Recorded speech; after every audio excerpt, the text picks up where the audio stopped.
So today, I made some more dragon puppet designs to go with my last video. I don't know if anybody's taken any of these designs yet, but I decided to make some more. The first one I'm drawing is like a candy, Harajuku kind of vibe. Very cutesy, very like Hawaii. You guys can add the rest of them too.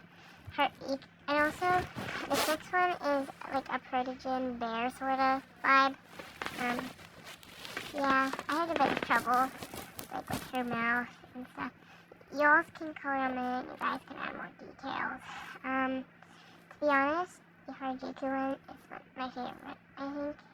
I'm still thinking about it, but I'm keeping, you guys get both of them, so, yeah. And if you could subscribe, that would be nice. I think by the time I'm recording this video, I only have one subscriber. Depressing. Yeah. So you guys can take them, and yeah, I'll let you guys watch the rest of it in peace and silence.